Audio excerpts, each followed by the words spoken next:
you very much, Tom, and want to echo Ovid's commendation for you and Americans for Prosperity for the good work you're doing up here in New Hampshire and frankly across this country, and reminding conservatives, and I underscore that, reminding conservatives what we stand for and who we are and why it's necessary for conservative governance to come back into Washington, D.C. I want to thank Senator Forster for her comments and for the great work she does for the people of New Hampshire at the State House. And I want to thank all of you for coming out here on what was, until a few minutes ago, a beautiful Sunday afternoon here in New Hampshire. But it's great to be here. It's great to be back. We just spent the last 3.5 weeks in Iowa and worked very, very hard to get a message out.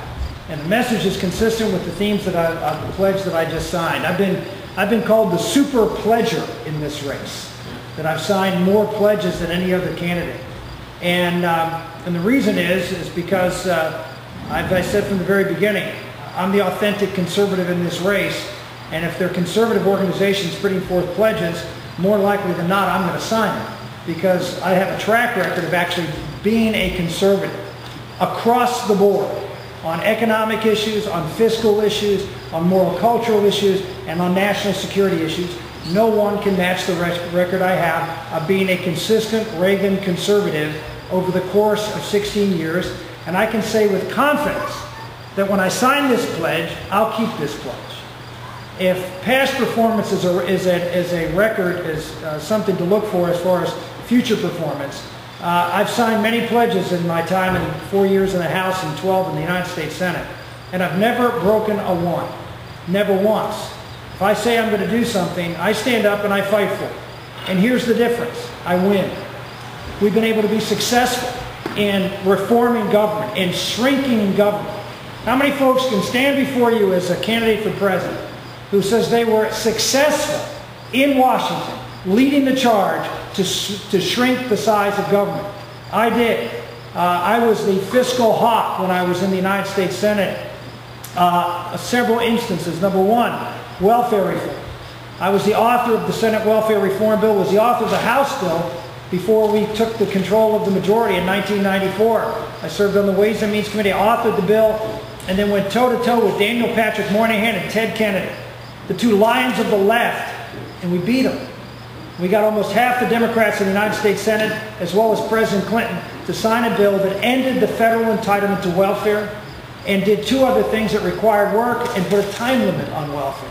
And then we gave broad discretion to the states to manage the program. Exactly the kind of things we're going to need to do on Medicaid, on food stamps, on housing, on education, which is to end these federal programs that justifiably belong in the states, give them back to the states, and let them run those programs and get the federal government's fingers out of that pie. I've done it, consistent with this pledge. I've done it. I've also been a tough guy on spending. When I was in the United States Senate, I used to go every time we had appropriations bills, and I would bring a chart up. It was called the spendometer. And I would stand, every time the Democrats would offer an amendment to add spending, I would add money to the spendometer. And I used to get really mad at me. And I would say, I am going to hold you accountable for how big you want to grow this government. And they would say, oh, it's not fair, you're double counting. I said, just adding up what you said you want to put onto this budget. And so I was holding them accountable. I remember I got because we had a president who refused to put forward budgets. His name was Bill Clinton. And I put up a sign that said, "Where's Bill?" on the floor of the United States Senate. I got a lot of trouble for that. But I was echoing Ted Kennedy, who used to say, "Where's George?" when he was complaining about George Bush. I stood tall and I fought, and we were successful in holding the line on budgets and, more importantly, reforming entitlements. So I've got a track record, not just someone who can check the boxes, pledges. I'm not only taking pledges, I've taken arrows to make sure that we've reduced the size and scale of government. I've taken arrows on the issues are important to the foundation of this country, which is the family and the community, and making sure that we get decisions back into the hands of communities and families. So I just want to thank you for coming out here today. If you're looking for someone who's been consistent, authentic, and reliable when it comes to going to Washington, D.C. and fighting and winning, No one else in this race has that record, period. Nobody. You have folks who stand up and say, I pledge, I pledge, I pledge, or even in some cases they say, well, I did this in my state. Let me assure you that Washington, D.C. is nothing like the state capitals around this country. I think some of the presidential candidates now are trying to get a sense of how the media and the whole atmosphere on the national stage is a lot different than what it's like in their state, what they can, quote, get away with in their states. Washington is the big time, it's the big theater. And people confronting and successfully confronting these regimes, I'm someone in this race who's done so. So I'm here excited. We had a great 3.5 weeks in Iowa with the family, and we came out in strong position. The three folks who finished above me in the straw poll in Ames all spent in excess of $1 million. We spent less than $100,000.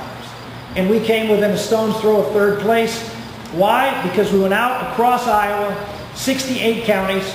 I know you don't have 68 counties in New Hampshire, thank God, but we went to 68 counties, and Joe here from NBC will attest to that because she followed me through most of them. And we talked to people, and we gave them the opportunity to talk to me, kick the tires, find out what I'm made of, whether what I'm saying is what I believe, and whether I've been able to follow through in what I say that I want to do. Also, the electoral victories. You know, it's important to have someone who can go to a state like Pennsylvania and Ohio, which is my backyard, and do well and be competitive in a state that is necessary for us. We win Pennsylvania, folks, we elect a Republican to president, period. Pennsylvania goes Republican, we win. Well, the most recent poll that's out in Pennsylvania has Barack Obama and me tied in Pennsylvania. So go back and look at the record of accomplishment in Washington, the record of accomplishment in the state of Pennsylvania has over 1 million more registered Democrats and Republicans, and I won 2 elections there. 2 elections against the best the Democrats had to throw at me, including I ran an election against the team of Carville and Begala when I won and defeated a Democratic incumbent.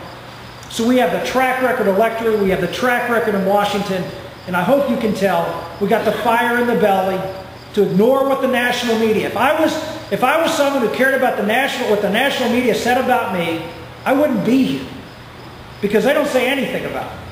Gary can relate to that. But they tend to ignore certain candidates, and they tend to have their favorites. When I was in Washington, I didn't care what the Washington Post said. I didn't care what any of the news media said. I was doing what I thought was in the best interest of our country, and that was good enough for me. And so if you want someone who's going to pay attention to what's right for the country, what the people in New Hampshire and Iowa and other states around this country are thinking, not what the elites in Washington are thinking, then you have a pretty good case in point that I'm ignoring what the popular wisdom is. I'm ignoring what the folks in Washington say who our candidate should be. And I'm going out and fighting for what I believe is the right thing for the American public, from what I hear from the people of New Hampshire and Iowa and South Carolina as I travel. So if you want to give someone an opportunity to shake up Washington and have someone who's a strong, consistent conservative be your voice in this Republican nomination, I would appreciate your support. Thanks, Tom.